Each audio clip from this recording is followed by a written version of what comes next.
Hello friends, welcome to my channel. இன்னைக்கு நம்ம சேனல்ல கொங்குநாட்டு ஸ்பெஷல் பச்சை பயிறு குழம்பு எப்படி செய்யறதுன்னு பார்க்க போறோம். வாங்க வீடியோக்குள்ள போய் எப்படி செய்யறதுன்னு பார்க்கலாம்.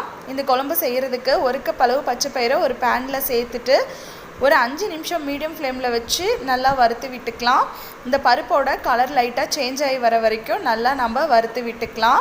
அதனோட பச்சை வாசனை எல்லாம் போகும்.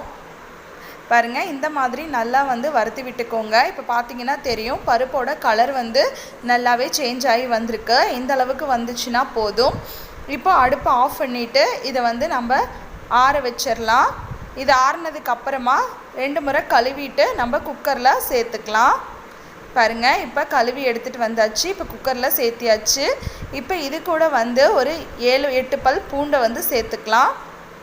சேர்த்துட்டு காரத்துக்கு 3 பச்சை மிளகாய் சேர்த்துக்கோங்க. நம்ம வரமிளகாயும் சேர்த்த போறோம். அதனால பார்த்துட்டு உங்களுக்கு தகுந்த மாதிரி சேர்த்துக்கோங்க.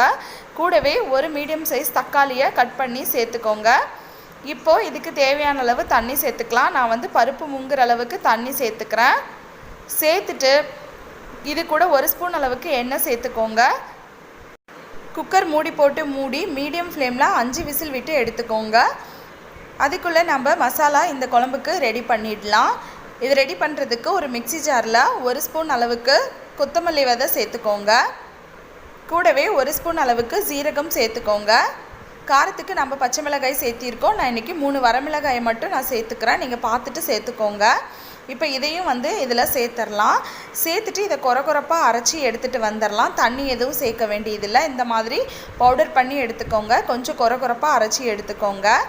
இப்போ இந்த மசாலா ரெடியாக இருக்குது. இது அப்படியே இருக்கட்டும். இப்போ குக்கரில் விசில் அடங்கிடுச்சு. இப்போ ஓப்பன் பண்ணி பார்க்கலாம்.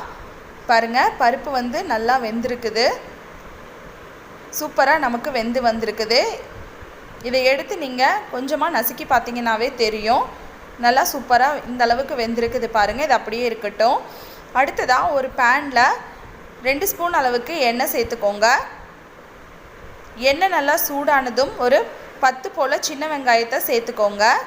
கூடவே கொஞ்சமாக கருவேப்பிலையும் சேர்த்துக்கோங்க. இப்போ சின்ன வெங்காயத்தை நல்லா வதக்கி விட்டுக்கோங்க. வெங்காயம் நல்லா வதங்கி வரட்டும்.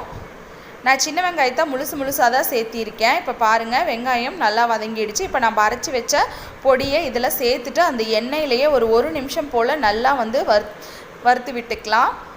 பாருங்கள் கருகிடக்கூடாது. அடுப்பை மீடியம் ஃப்ளேமில் வச்சு இந்த மாதிரி நல்லா வதக்கி விட்டுக்கோங்க. இந்த தாளிப்பை நம்ம வேக வச்ச பச்சை பயிரில் சேர்த்துக்கலாம்.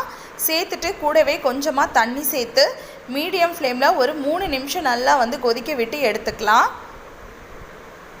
பாருங்கள் இப்போ எல்லாத்தையும் நல்லா கலந்து விட்டாச்சு. அடுப்பை மீடியம் ஃப்ளேமில் வச்சுக்கோங்க. இப்போ இதுக்கு தேவையான அளவு உப்பு சேர்த்துக்கலாம். நான் இன்றைக்கி கல் உப்பு சேர்த்துக்கிறேன். கூடவே கொஞ்சமாக மஞ்சத்தூள் சேர்த்துக்கலாம். சேர்த்துட்டு இப்போ எல்லாத்தையும் நல்லா கலந்து விட்டுக்கோங்க. இதை ஒரு 3 நிமிஷம் நல்லா மீடியம் ஃப்ளேமில் நல்லா கொதிக்க விட்டுக்கோங்க. அந்த மசாலா நல்லா பச்சை வாசனை போகிற அளவுக்கு நல்லா கொதிக்க விட்டுக்கலாம். பாருங்கள் இப்போ நல்லா கொதிச்சிட்ருக்குது. இப்போ கடைசியாக கொஞ்சமாக கொத்தமல்லி தழை சேர்த்துக்கலாம்.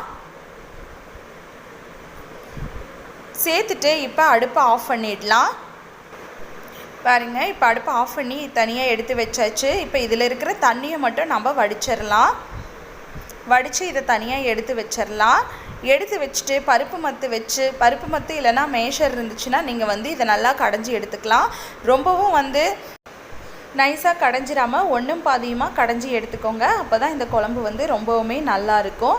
இப்போ பாருங்கள் நான் கடைஞ்சி எடுத்துகிட்டு வந்துட்டேன். இந்த அளவுக்கு இருந்தால் கரெக்டான கன்சிஸ்டன்சியாக இருக்கும். இப்போ இது கூட நமக்கு எடுத்து வச்சுருக்கிற அந்த தண்ணியை சேர்த்து நம்ம கலந்து விட்டுறலாம். அவ்வளோதாங்க கொங்கு நாட்டு ஸ்பெஷல் சூப்பரான பச்சைப்பயிறு குழம்பு நமக்கு ரெடி ஆகிடுச்சுங்க. சூடான சாதத்தில் இந்த குழம்பு ஊற்றி நெய் சேர்த்து சாப்பிடும்போது அவ்வளோ டேஸ்ட்டாக இருக்குங்க. மறக்காமல் ட்ரை பண்ணி பாருங்கள்.